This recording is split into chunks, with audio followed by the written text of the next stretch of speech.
Hey guys, what's up? Thank you for tuning in to Shift. And just so happens that I got the opportunity to come up to Northern California and test drive this Cadillac XTS.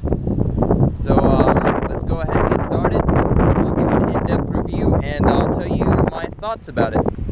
So let's first get the key and do the remote start.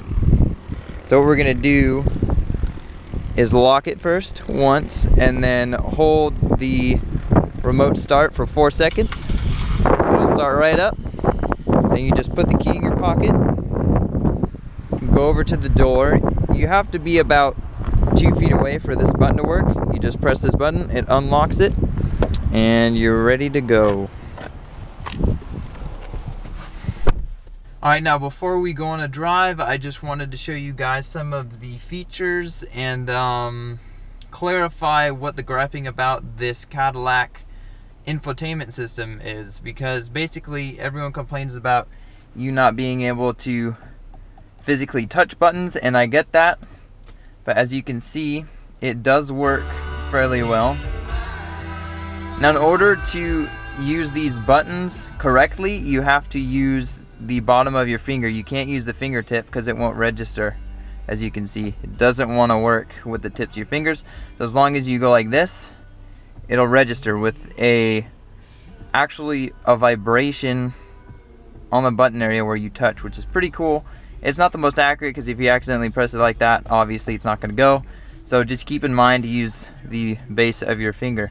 And after you use the keyless start, you have to come in and press the button and hold it, then it'll let you go, because you don't want anyone running off with your car if you're not in the car, so that's why they have you do that.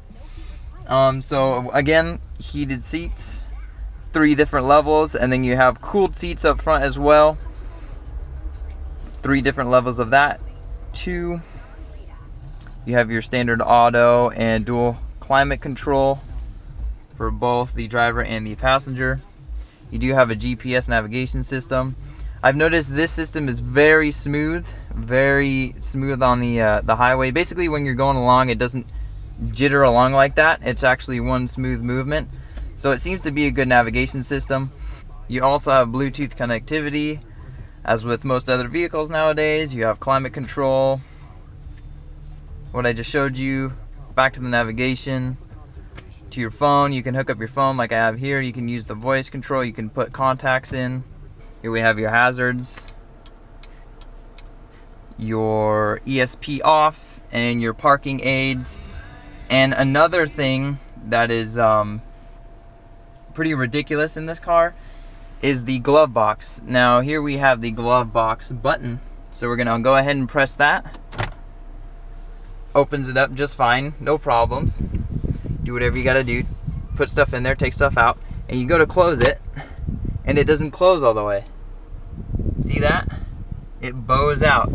So you think, okay, well maybe I can just push this side up, but it doesn't want to stay, and then it finally clicks in. So I just thought that was a little bit chintzy in a $45,000 Cadillac. But other than that, it seems to be well-rounded. The interior is very quiet. There's no rattles whatsoever to speak of. You do have a lot of extra features on the steering wheel, as well as the paddle shifters behind, and you can scroll through your infotainment system, compass, radio, your phone, MPG, other options, and my favorite, the digital speedo readout. Now the one thing that I think is really cheap looking in the interior of this car would be these stalks right here. That just looks like it was taken out of like a 2005 Chevy Impala or something. It's a bit ridiculous, and they seem to try to make up for it by putting in chrome little inserts in there, but that just made it look even worse, I think, personally. But yeah, other than that, this dash is very well rounded. It's got perforated leather, everything's soft to touch, feels very nice. It's got silver contrast stitching up through the dash. There's your speakers up there, and the gauge cluster is pretty nice to look at. It's got a blue hue to it, so it's not too bad on the eyes.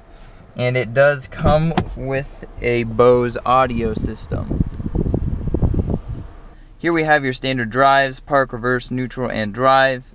M stands for manual, or if you just push it back into that mode, it will hold shifts longer and it will do the shifting for you still until you press the paddle shifters located back here. Now, one of the accents I do like a lot in this car, believe it or not, it's something so simple, but it's the frameless mirror. I just think that looks really bitchin'. You do have your standard OnStar system. To me, this kind of looks pretty cheap, but it works. You can turn on or off your lights or just have them go on with the door. You have your garage home link. Here are your speakers for your Bluetooth connectivity, even in the back seat, so your passengers can talk to whoever you're talking to. The wood trim is not my favorite thing in this car.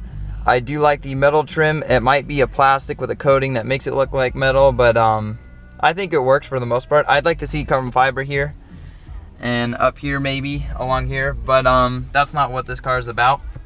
You do have extra storage compartments, such as 2 cup holders up here, and the glove box, which I can't seem to open, is right in there. You do have USB plugs in there, as well as an aux input. The seats are very well padded. They're very comfortable. They look pretty nice.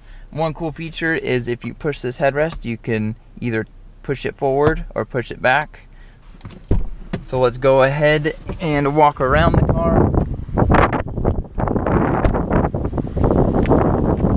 It does come equipped with a 305 horsepower 3.6 liter V6, naturally aspirated, and it does have 4 piston Brembo calipers up front,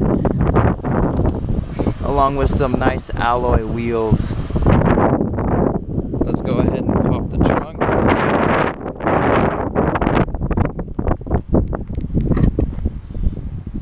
Pretty cool. Now, there is a lot of boot space. You could stuff maybe 3 dead bodies back here, maybe some cocaine. There's your donut. It does have a spare tire in case you get a flat. It does have tie downs here and here. Little cubbies for your jack and whatnot. Very flimsy. It does have an opening back there for your skis or whatever you'd like to put back there. There is your sub and a light. Okay, so like I said, this was the 2016 Cadillac XTS. It does come standard with magnetic ride and a 305 horsepower 3.6 liter V6 that is naturally aspirated.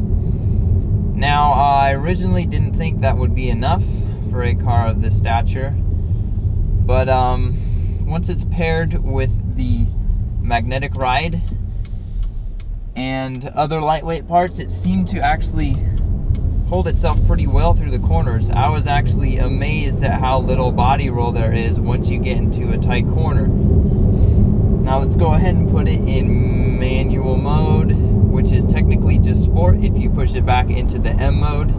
So right now it's shifting for me, it's just holding it at higher revs.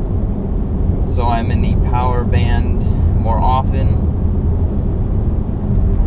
And at first it seems kind of sluggish, but it does tend to take off around 3,500 to say 5,200 RPM. After 5,200 RPM, it tends to die off a little bit and doesn't sound as good at 3,500 RPM. And the sound of this, I'll throw in a clip of earlier. I tried to get an exhaust note of it with the GoPro out the back, but it just didn't work. It was just so quiet.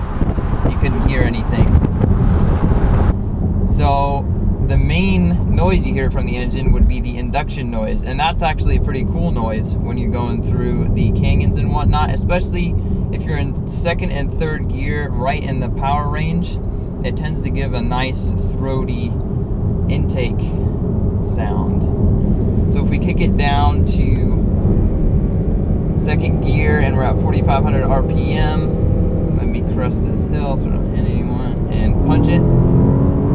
Got a little torque steer. The shifts are not bad, they could be better, but it does the job. pretty fast for a saloon this big. Downshifts seem a little sluggish and sloppy. It's nothing like a dual clutch, but that's not what you're buying. You're not going to get a PDK in this car for 45 grand. Push it back into drive mode when you're going through a city like I am now that has a 25 mile an hour speed limit, and it drives just fine. It's very smooth. The magnetic ride is excellent, very good at dampening. Even off-road, we would hit little dirt sections and it would dampen that like nothing. It would be smoother than my FJ Cruiser off-road, on the little stuff, granted. Alright, now we get into the fun twisty stuff. We're in sport mode. I'm using the paddle shifters, and the magnetic ride dampers are doing a very good job of taking away some of that body roll. Now there is still some body roll, but it does a fantastic job of honing in this huge saloon car. And sometimes you'll get a shift denied symbol, meaning it won't let you shift up that high, which is kind of a bummer, but I guess if it saves you from blowing up their engine, it's justifiable. But through the corners, it tends to just stick, gas it out. You do get a little bit of torque steer on the exit, but that's a given for most cars that are front wheel drive. It seems to be a very playful chassis for a car this big. It's pretty amazing what Cadillac have done here.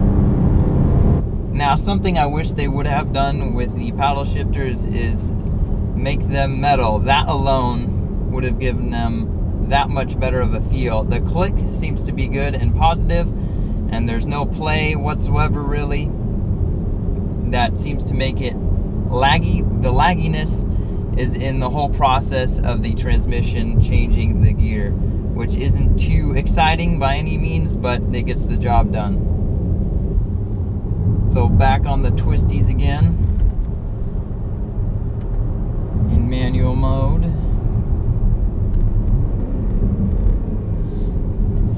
Turn in, brake, release, little bit of understeer there, gas out, brake, hold the gear. Wow, this is pretty impressive. Understeer, but turns. Wow. That magnetic ride makes this thing. Absolutely makes it. Now, it does have understeer, granted, when you're pushing it to its limits, but that goes with most saloons when you're not gassing it. So, the general consensus of this Caddy would be, say you're a father or a mother that has kids that wants to go on some twisty roads every now and then with their kids and still drive in comfort. That is who this is for. If you're someone like me who wants a two-seater sports car that wants to haul ass around every corner and get the tail out and whatnot, this is not what you want. Another thing about the steering is it's predictable. It's numb, but it's predictable. Now, I myself would rather have a direct feel like a hydraulic system would provide, but most of the cars nowadays are moving over to electronically assisted steering because, one, some people like the disconnected feeling from the road. I don't know why you'd want that, but people do. And MPG is a huge factor of that. But like I said with this is not a bad setup, seeing as it's very predictable. You can feel and hear when it's understeering. It's not the most fun thing in the world, but it definitely inspires confidence, and it's definitely a playful chassis for a car this size.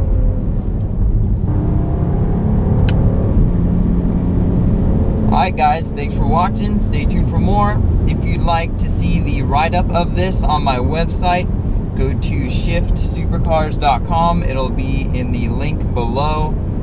And go ahead and go there for all your other car needs if you want to go look at what's coming out, or even older cars. I'll post some older car information up on there, because you know we're always looking to buy older cars as well, not just the new ones. So go ahead and check that out. Thanks for watching and stay tuned for more.